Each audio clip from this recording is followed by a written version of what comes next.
Bismillahirrahmanirrahim. Assalamualaikum warahmatullahi wabarakatuh. Alhamdulillahil malikil mannan. Wassalatu wassalamu ala sayyidina Muhammadin waladi adnan wa ala alihi wa ashabihi wa tabi'ihi ala mamarriz zaman. Wa ba'du. Alhamdulillah, untuk yang kesekian kalinya kita masih bisa bermuajahah, bertatap muka dalam pertemuan yang tentunya mudah-mudahan semoga dan senantiasa Allah Subhanahu wa Ta'ala turunkan para malaikatnya untuk menaungi kita beberapa rahmat dan juga untuk mengampuni ya kesalahan-kesalahan kita. Karena setelah kita melaksanakan sholat berjamaah di Masjid Hubul Huda dan kita lanjutkan dengan kajian atau majelis ta'lim, majelis ilmu yang kita mudah-mudahan dengan kita membahas ini insya Allah akan menambah pengetahuan kita dan juga menambah keimanan kita dalam menjalankan ibadah kepada Allah Subhanahu wa Ta'ala. Baiklah, sebelumnya marilah kita sama-sama bertabaruk dan baca suratul Fatihah dengan harapan semoga Allah Subhanahu wa Ta'ala senantiasa menetapkan keimanan, keislaman dan ketakwaan kita kepada Allah Subhanahu wa Ta'ala. Yang kedua, kita doakan semoga saudara-saudara kita, tetangga, teman sejawat kita yang dalam keadaan sakit berbaring di rumah atau berbaring di rumah sakit, Allah berikan kesembuhan sehingga dapat menjalankan ibadah perintah Allah dan menjalankan dengan sebaik-baiknya. Kita doakan juga anak-anak dan cucu kita menjadi anak-anak cucu yang soleh-solehah, berbakti kepada Allah, kepada Rasulnya, kepada kedua orang tuanya, dan kelak memberikan manfaat kepada orang-orang yang disayanginya, dan kelak juga memberikan manfaat kepada semuanya, nusa dan agama dan bangsa. Dan kita juga doakan kepada anak-anak cucu kita yang dalam keadaan menuntut ilmu. Semoga Allah berikan kemudahan dalam menuntut ilmunya, tentunya senantiasa mendapatkan keberkahan dari Allah Subhanahu wa Ta'ala sehingga dimudahkan dalam menuntut ilmunya dan juga mendapatkan ilmu yang bermanfaat. Kita doakan juga bagi saudara kita, teman, sejawat kita, tetangga kita yang punya hajat, semoga Allah Subhanahu wa Ta'ala realisasikan sesuai dengan keinginannya yang tentunya juga selalu mendapatkan bimbingan dari Allah Subhanahu wa Ta'ala dan hingga hajatnya ini terrealisasi dengan baik. Ala hadiniyah wa likulli niyatin salihah. Al-Fatihah. A'udzu billahi minasyaitonir rajim. Bismillahirrahmanirrahim. Alhamdulillahi rabbil alamin. Arrahmanir rahim. Maliki yaumiddin. Iyyaka na'budu wa iyyaka nasta'in. Ihdinas siratal mustaqim. Siratal ladzina an'amta 'alaihim ghairil maghdubi 'alaihim waladdallin. Amin. Masih dalam subjudul yajuzul amalul khafifu fis sholati lil hajah. Ya, makmum boleh melakukan perbuatan yang ringan sedikit ya di dalam sholat untuk suatu keperluan. Ya, kalau untuk suatu keperluan, karena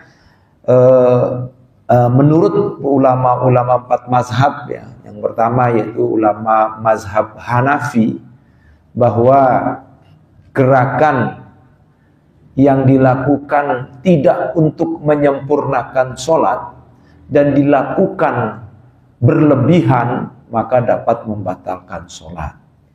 Menurut mazhab Malikiyah atau Imam Malik itu dibagi dua, ada gerakan ringan ya, ada gerakan ringan, ada gerakan yang tidak berarti. Gerakan ringan itu dalam arti misalnya seseorang lupa dengan gerakan sholat, lupa, maka tidak membatalkan sholat ya. Dan gerakan yang tidak berarti seperti menggaruk-garuk ya, anggota tubuh atau menggerakkan anggota tubuh dalam ya untuk ada yang di mungkin gatal dan sebagainya, itu tidak membatalkan sholat menurut ulama mazhab Malikiyah. Dan sedangkan menurut ulama mazhab Syafi'iyah ya, atau Imam Syafi'i ini lebih cenderung hati-hati atau khawatiyah ya, hati-hati. Kalau ulama mazhab Syafi'iyah mengatakan gerakan ya yang dilakukan 3 kali terus menerus, ya terus menerus gerakan itu, maka dapat membatalkan sholat. Kecuali, nah ada kecuali lagi juga, apabila gerakan ini adalah gerakan adanya suatu keperluan, seperti yang digambarkan oleh hadis Rasulullah, di mana Rasulullah menjadi imam membopong cucu beliau, ya membopong cucu beliau karena supaya tertib lah, supaya nggak ganggu yang lain ya kan. Boleh jadi kalau seandainya misalnya, tapi ini anak cucu Rasulullah, insya Allah nggak gitu ya. Boleh jadi sih, bisa saja terjadi anak tuh jalan ke sana kemari, kan bisa banyak. Ada yang bawa anak gitu kan, anak tuh jalan ke sana kemari, ya kan. Nah, biasanya itu anak yang belum mumayyiz, ya belum mumayyiz ya, antara 1 sampai 5 tahun ya. Belum mumayyiz ya, insya Allah ya. Nah, belum, apalagi balik belum ya. Mumayyiz ya, mumayyiz itu belum bisa membedakan mana yang baik, mana yang buruk begitu. Baik, selanjutnya hadis yang terkait dengan masalah gerakan di dalam sholat ya bagi makmum ya, atau gerakan dalam sholat ini boleh jadi bukan makmum saja. Ini imam juga boleh, ini karena ini umum, nggak ada kata makmum sebenarnya ya. Juzul amadul khafifu fi sholati lil hajah. Berarti makmum boleh, imam juga boleh gitu ya. Yang penting ada suatu keperluan atau hajat. Wa anha, dari Aisyah qalat ya, laqad ra'aituni wa Rasulullah yusolli. Nah, ini hadisnya ini sebenarnya lengkapnya sebelumnya itu ada beberapa kata ya, redaksinya itu bunyinya begini, bi'sama addaltumuna ya, addaltumuna bil kalbi wal himari. Langsung beliau mengatakan nih, qalat laqad ra'aituni Rasulullah sallallahu alaihi wasallam yusolli wa ana muttaji'atun bainahu wa bainal qiblati fa idza arada ayyasjuda ghamaza rijlayya faqabattuhuma rawahul khamsatu illa Tirmidzi. Jadi bi'sama, buruk sekali pandangan orang-orang laki-laki saat itu. Jadi ketika waktu itu Aisyah sudah ditinggal wafat oleh Nabi Muhammad sallallahu alaihi wasallam. Nah, pada saat itu jika ada misalnya perempuan di depan orang sholat, itu dapat membatalkan sholat menurut pendapat para sahabat kala itu gitu.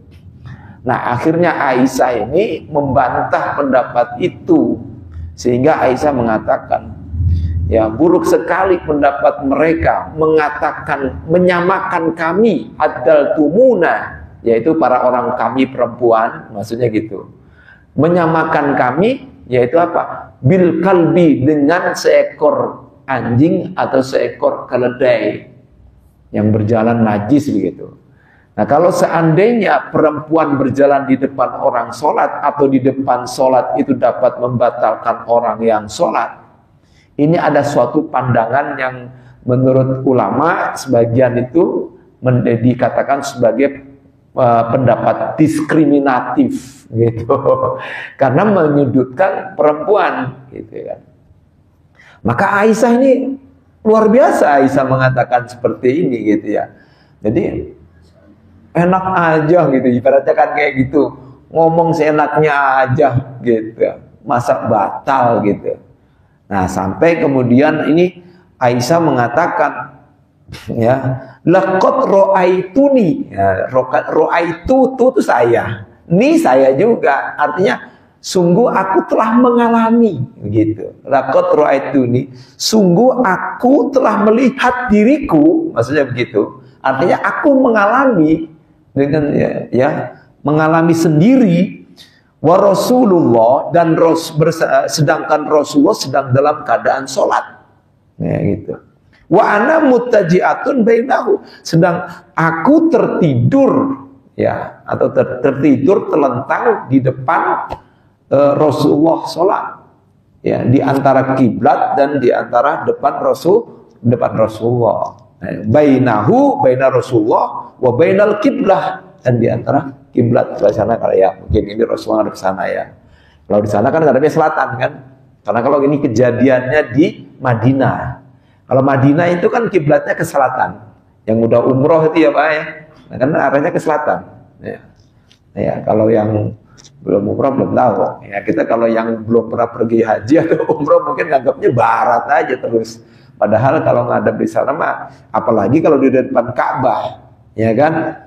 Niatnya pun bukan lagi bukan kiblah, tapi mustaqbilal Ka'bah gitu kan.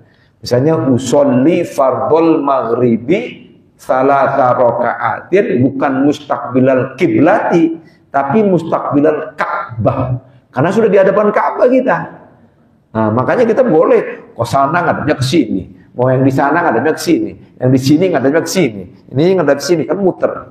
Ya, begitu. Ya 360 aja. Makanya niatnya begitu karena kita sudah melihat Ka'bah. Kita kan kalau melihat Ka'bah kan ada doanya juga ya.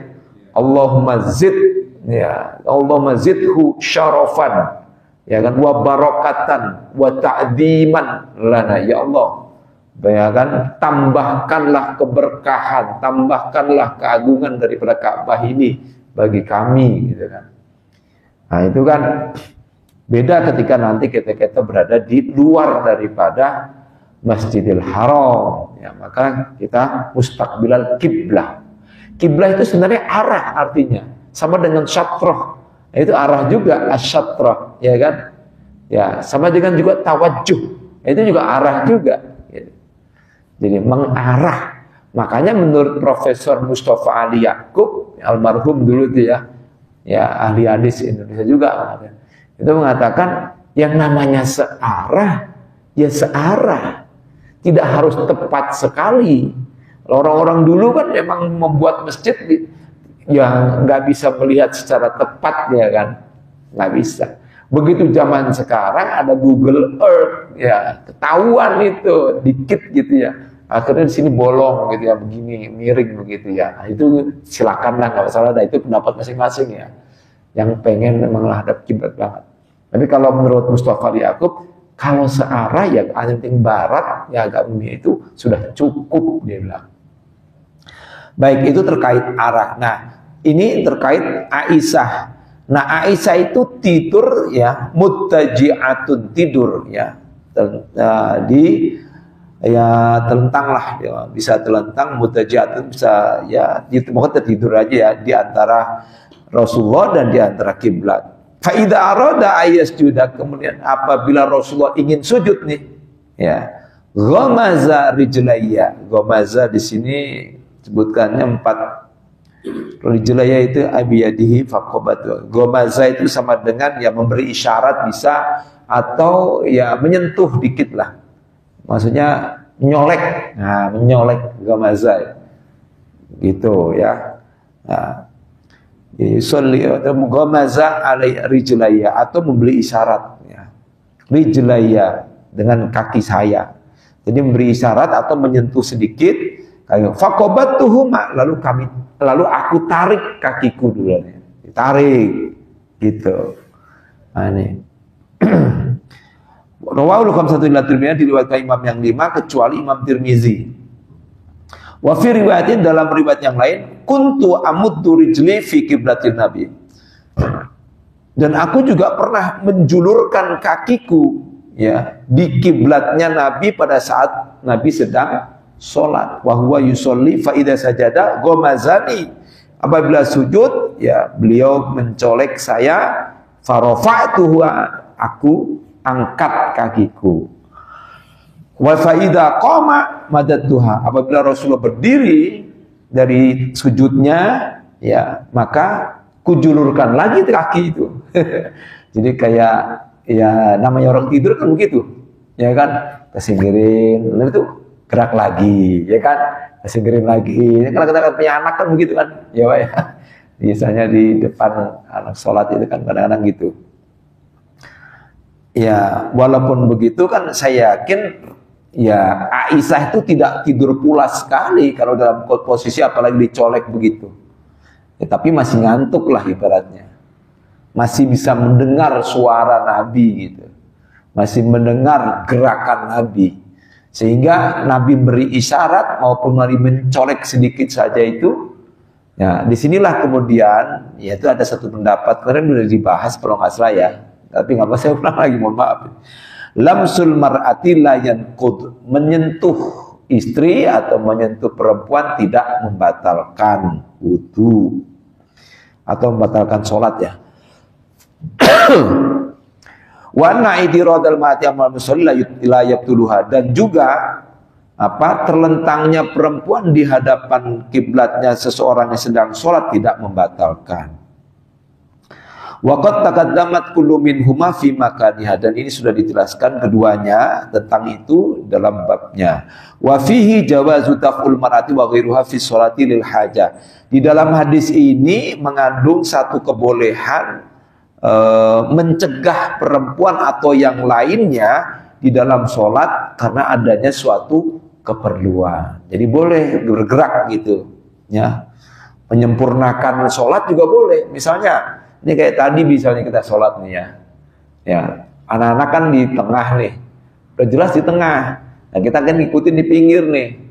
Tiba-tiba anak merapat sendiri, jadi kosong di sini. Pak Haji masuk, Pak Haji masuk merapatkan. Nah, itu kayak gitu kan kita boleh bergerak itu untuk menyempurnakan. Pengen gerak nih anak. Nah, kadang-kadang kan gitu kalau anak-anak itu kan tiba-tiba pulang pergi kosong kan, jadinya tadinya pada kan kosong gitu. Nah, itu bergerak maju boleh, tidak membatalkan sholat. Nah, baik, nah ini selanjutnya An Abi Hurairah radhiyallahu anhu Nabi sallallahu alaihi wasallam qala, dari Abu Hurairah dari Nabi sallallahu alaihi wasallam, ini dalam bentuk gerakan yang berbeda juga ini. At-tasbihu lirrijali wat tasfiqu lin-nisa'i. Bertasbih itu bagi kaum makmum laki-laki. Sedangkan bertepuk tangan bagi kaum jamaah perempuan. At-tasfiq ya. Ya, sesungguhnya sebenarnya sih suara perempuan itu, ya sebagian ya ulama berpendapat, sebagian mengatakan bukan aurat. Ya kan, kalau melihat hadis Rasulullah, kenapa kok harus cuma bertepuk tangan? Hanya saja kan suara perempuan itu dikhawatirkan mengandung fitnah gitu, mengganggu konsentrasi para jamaah laki-laki gitu kan, dan juga imam. Boleh jadi kalau bersuara tek, ya dia kenal, oh ini ibu si ini atau siapa, ya si ini nih. Nah, gitu. Oleh karena itulah, ya sekalipun dia dia bukan, jangan kemudian berpandangan, noh, suara adalah aurat, tidak termasuk aurat. Ya, suara tidak termasuk aurat. Kalau suara itu termasuk aurat, bagaimana guru wanita mengajar ya, atau dosen-dosen wanita, atau misalnya menteri wanita, atau kemudian pemimpin wanita ya, dan sebagainya, kan banyak juga suaranya bagaimana itu kan. Atau ustadzah, mubalighoh, ya kan, kadang-kadang kan gitu. Ada sih memang satu ustadzah yang memang betul-betul dia tidak mau gitu ya, hanya suaranya doang kedengeran. Tapi tidak dilihat ya, itu seperti siapa itu yang Halimah Al-Idrus. Nah itu ya. Nah itu nggak boleh, dia wajahnya nggak boleh, tapi suaranya boleh. Ya, di mana-mana suaranya ada, di TikTok juga ada, di mana juga ada itu. Ya Halimah. Pokoknya kalau ada laki-laki ikut, dia usir itu laki-laki itu. Pernah di Al-Kausar kalau nggak salah itu ya, diusir itu laki-laki, nggak boleh. Nggak boleh. Ya, jadi nggak ada rekaman kamera ini nggak ada. Ayah Halimah Al-Idrus. Baik, kita lanjutkan sini. Jadi at-tasbih. Jadi kalau untuk mengingatkan, ini tujuannya sih ternyata bertasbih bagi kaum laki-laki untuk mengingatkan apabila imam itu salah. Wat tasfiq, ya kalau untuk laki-laki bertasbih mengucapkan subhanallah. Sedangkan untuk perempuan bertepuk tangan. Nah, cuma tepuk tangannya bagaimana nanti ada perbedaan pendapat di sini. Ada dua cara tepuk tangan yang disebutkan juga dalam pendapatnya madhab ini ulama Syafi'iyah dan Hanafiyah. Itu ada dua hal bertepuknya. Wa tasfiqu lin nisa 5. At-tasbihu qaulu subhanallah. Tasbih itu mengucapkan kalimat subhanallah. Wa tasfiqu darbu batni kaffil yumna dhahril yusra, ya.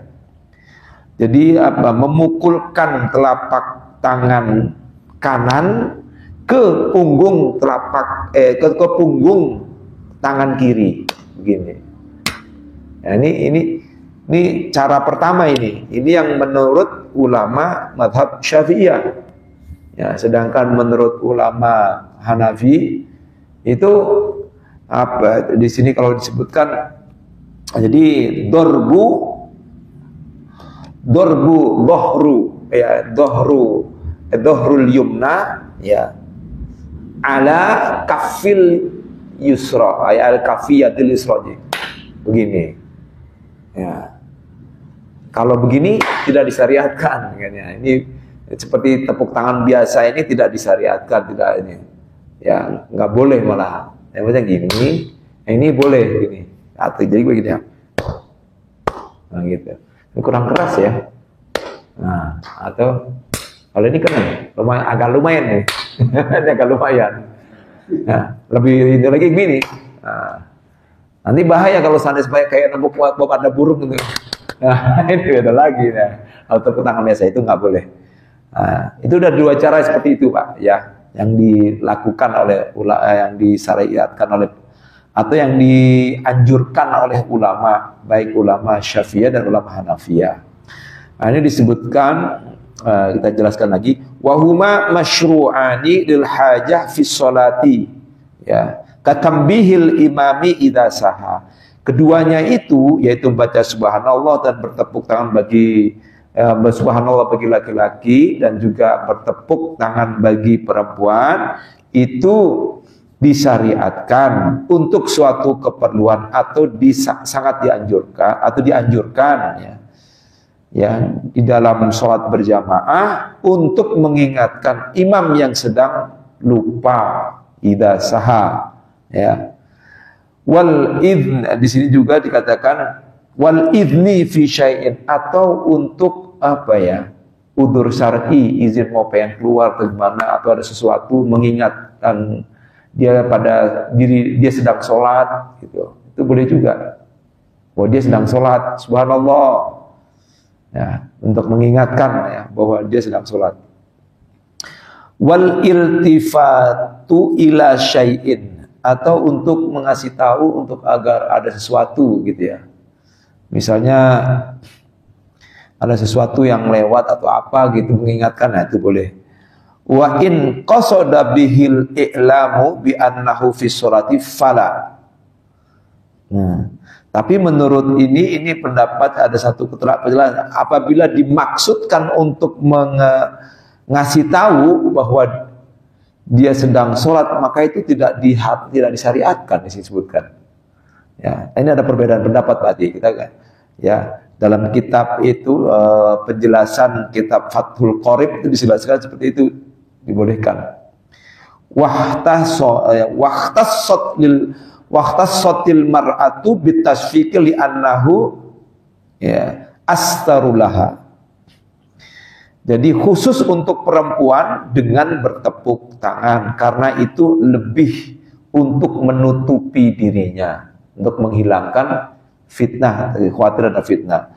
Farubbama iftatana biha mayyasma'u sautaha. Ada kemungkinan jika pakai suara subhanallah misalnya, itu akan menjadi fitnah orang yang mendengarkan suaranya itu, ya. Wa in kana sahihu anna sautaha laisa bi auratin kama sayati fin nikah. Nah, akan tetapi yang benar, yang sahih, yang itu menurut hadis yang sahih atau pendapat yang sahih, suara wanita itu bukan aurat, sebagaimana dijelaskan dalam bab tentang nikah. Nah, di situ. Jadi suara itu bukan aurat. Artinya kalau sebelum nikah itu kan ya, itu kan belum boleh bertemu itu kan, ya kan, belum boleh bertemu. Ya biasanya paling ya dari apa balik kamar tapi kan melihat muka dan telapak tangan itu dibolehkan, tapi ada juga yang tidak dibolehkan semuanya, itu ada juga. Tapi ada yang membolehkan karena jangan sampai beli kucing dalam karung gitu kan, ada juga kan kayak kasus kemarin ya, suara bisa segala macam, tapi laki-laki kan bahaya juga udah resmi, udah ngasih uang segala macam ya kan, ngasih uang untuk ini acara nikah, taunya laki-laki kan, gimana dibuka dipaksa laki-laki, aduh kacau ini ya kan. Nah ini kan menipu ya. Nah itu makanya penting memang di dalam pernikahan itu harus melihat juga ya, minimal muka dan telapak tangan kalau ulama Syafi'iyah. Tapi kalau ulama Malikiyah bahkan boleh sampai agak dalam gitu ya, tapi melalui seseorang, takut ada cacat dan sebagainya. Ya kan, dulu juga kan pernah ada kasus itu ya. Kalau dia janda ya harus jelaskan jandanya, janda berapa kali. Janda sekali apa 2 kali kan. Jangan-jangan jandanya udah 3 kali, ngakunya 1 kali, itu juga bohong itu juga. Ya, ada pernah kejadian gitu juga itu. Tapi untungnya suaminya ikhlas. Ya udah gitu ya Allah. Minta maaf lah akhirnya itu. Tapi emang harus jelas. Kalau emang perawan ya harus perawan. Gitu. Kalau ada cacat ya harus kasih cacat. Ya. Ya, harus dijelaskan. Kalau tidak nanti ya itu tadi boleh dibatalkan sebelum ini. Laki-lakinya boleh dibatalkan. Dulu pernah ya ada kasus siapa itu penyanyi Farid Harja yang sudah meninggal ya, Farid Harja itu yang akhirnya cerai ya dengan istrinya hanya persoalan masalah itu. Ya, masalah tidak ya virgin lagi gitu lah gitu. Sebenarnya tidak termasuk itu, kalau zahid itu mah ya kan beda. Baik, kita masuk masih ke dalam masalah gerakan ringan ya. Ini udah habis penjelasannya. Barangkali ada yang mau bertanya atau menambahkan silakan. Kalau tidak ya kita lanjutkan biar sama. Ya, boleh. Misalnya itu anak kecil kita di baris pertama, kayak kebetulan dia keluar. Padahal kita udah takbir kan? Iya. Susah juga anak-anak kadang-kadang gitu. Iya. Pada saat gitu langsung keluar. Kita udah takbir, masuk juga padahal udah takbir untuk mengisi waktu yang kosong tadi di baris pertama. Kalau udah takbir ya, kita boleh jalan, boleh gerak. Karena kalau menurut mazhab Maliki, itu tadi dikatakan, ya gerakan untuk menyempurnakan sholat berarti boleh, tidak membatalkan. Tapi kalau gerakan untuk tidak menyempurnakan sholat dan berlebihan, ya, nah itu menjadi batal. Nah kalau mazhab Hambali itu sama dengan Imam Syafi'i. Cuma mazhab Hambali, ulama Hambali itu tidak ngasih hitungan sampai 3 gitu, tidak. Tapi kalau gerakannya itu sudah sampai menghilangkan bentuk khas orang sholat, nah itu batal. Menurut dia begitu, sebatal. Maka menurut mazhab Hambali itu agak bebas gitu loh. Sehingga ada handphone, kring, masukin lagi. Kan kalau di Arab itu kan kita bisa lihat itu ya, banyak orang-orang Arab itu kan kalau ada telepon bunyi, kring, buka. Terusin macamnya. Nah itu masih bentuk khasnya masih gerakan-gerakan sholat. Kecuali kalau udah lari atau apa gimana, gerak apa, sudah seperti kayak orang kesurupan misalnya apa, ya udah batal. Yang bergerak begini apa gimana gitu ya. Nah itu, jadi gerakan itu boleh. Dan intinya 4 ulama mazhab ini atau ulama-ulama 4 mazhab ini membolehkan gerakan sedikit ringan untuk suatu keperluan. Jadi gitu. Gerakan yang ringan, bukan yang berat ya gerakannya. Nah itu. Intinya gitu. Kalau itu 4-4-nya sepakat seperti itu. Kalau saya lihat sih gitu. Maksudnya berpendapatnya kesimpulannya seperti semuanya membolehkan. Sesuai dengan judul ini, ya juzul amalul khafif fi sholati lil hajah. Jadi boleh bergerak ringan sedikit ya dalam sholat untuk suatu keperluan. Baik, kita lanjutkan biar habis satu lagi. Oh, masih banyak ya, ada habis lagi nih.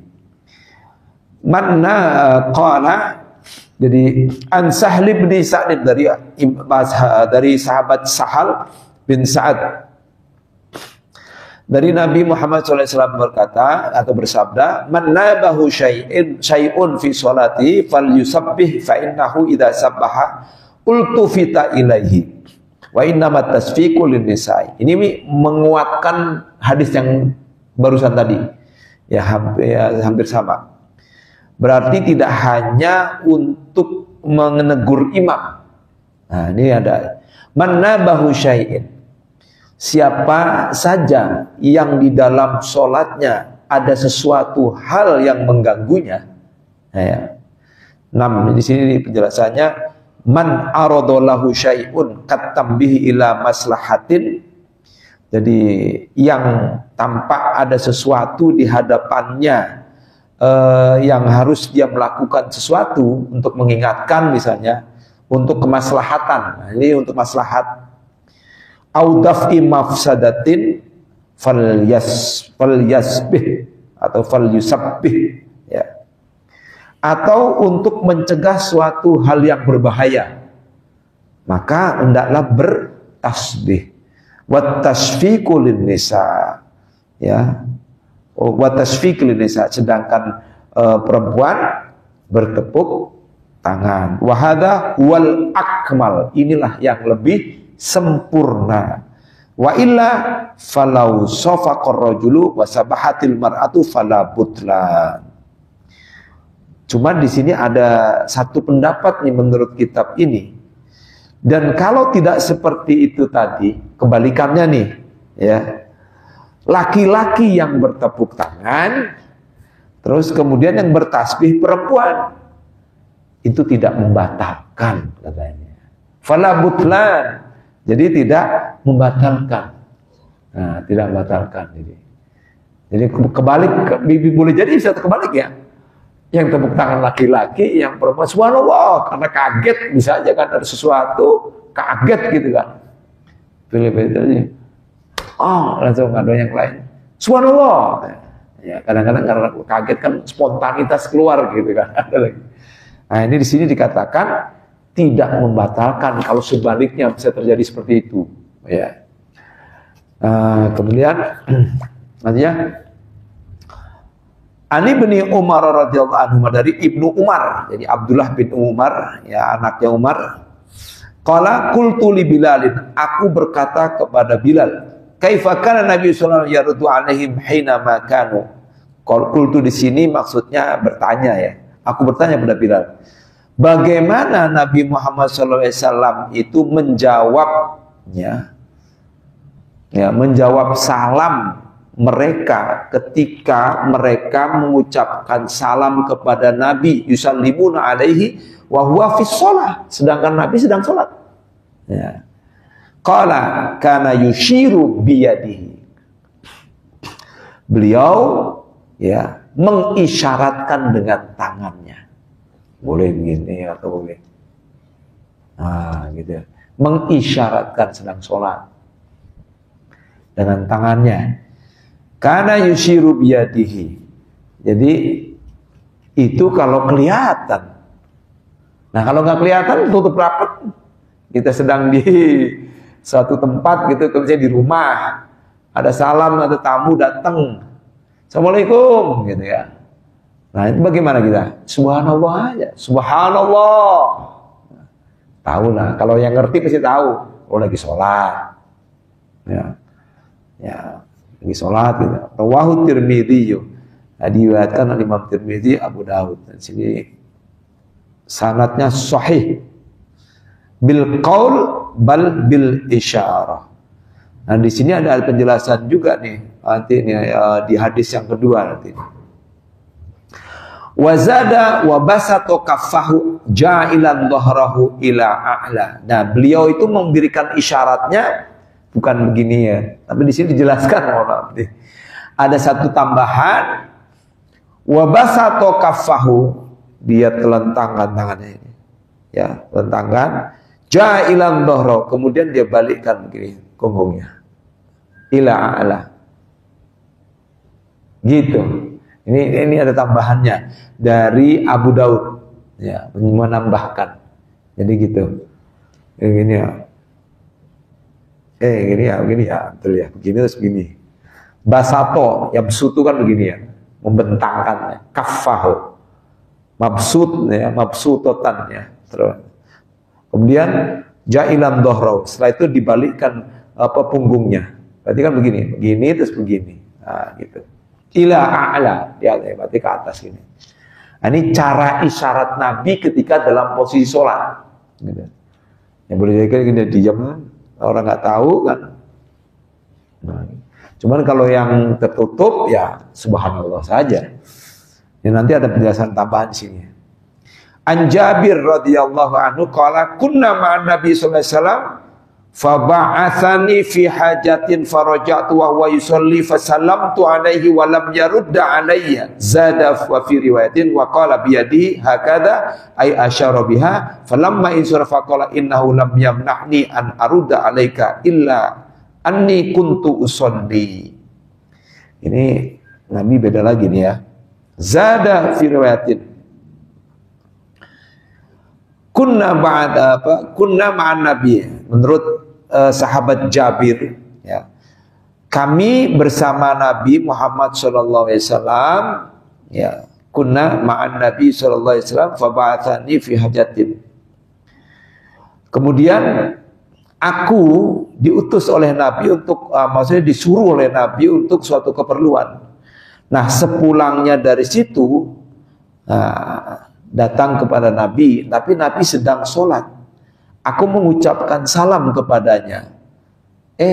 Nabi enggak menjawab. Falam yarudda alayya, dua. Bil qaul bal bisyarah.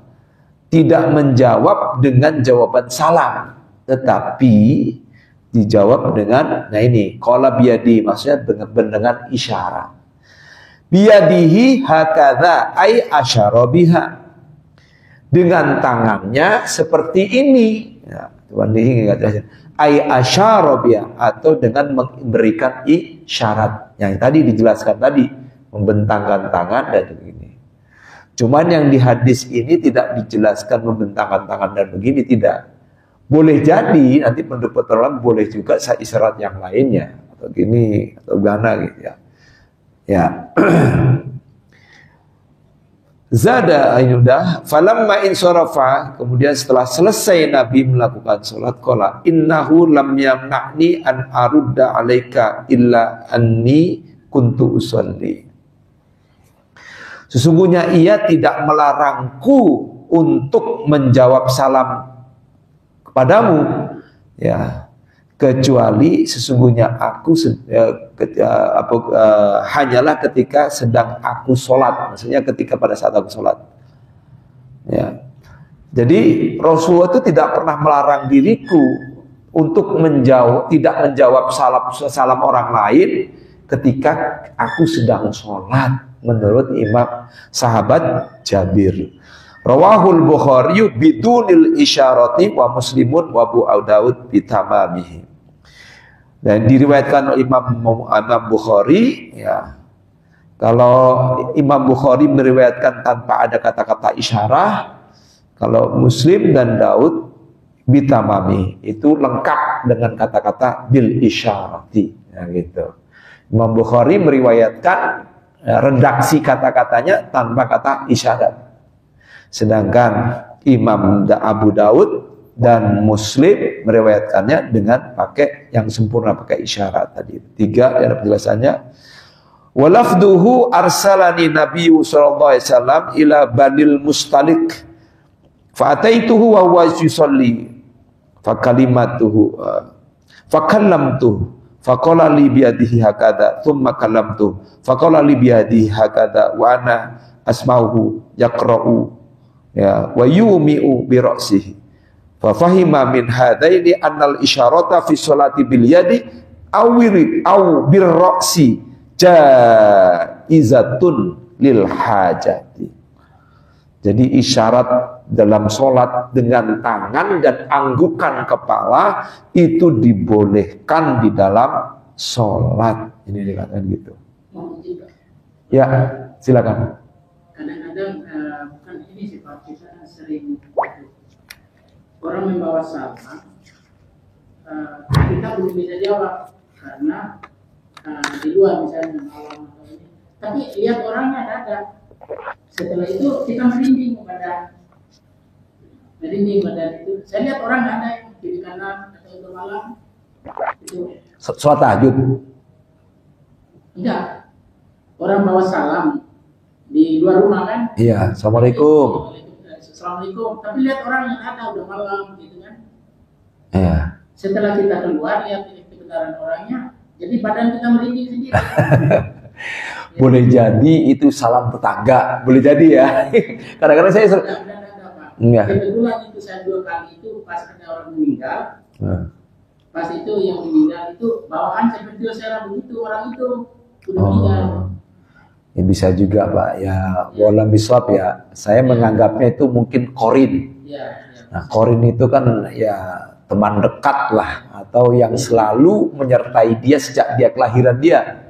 Nah itu kan namanya korin, ya kan ada tuh di itu ankorinihi, maka ternyata ya kan tentang dari temannya ankorinihi. Jadi itu yang setiap orang tuh pasti ada. Ya korin itu apa? Nah ini ulama berbeda pendapat. Ada yang mengatakan itu jin, tapi kebanyakan jin, tapi jin muslim. Boleh jadi itu jin yang dulu senang sama ayahnya, kemudian turun ke jin ke anaknya gitu. Ya, kalau rumah kita sering kita baca Al-Quran, sholat, itu di dalam satu kitab disebutkan bahwa ada juga jin-jin muslim yang suka datang. Sebagaimana zaman Rasulullah pada saat membacakan Al-Quran, yaitu surat Al-Jin ya.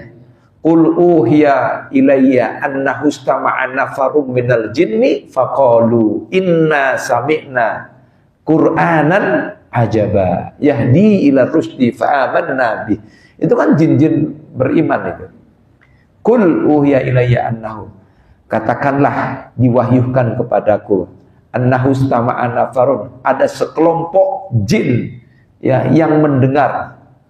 Ya annahu istama'a nafarun minal jinni, dari sekelompok jin ya yang aku bacakan dari Al-Qur'an, dan kemudian mereka berkata, jin-jin itu, dan Nabi mendengar, inna sami'na Qur'anan ajaba, sesungguhnya kami mendengar ya kata-kata Quran yang begitu takjub, begitu luar biasa.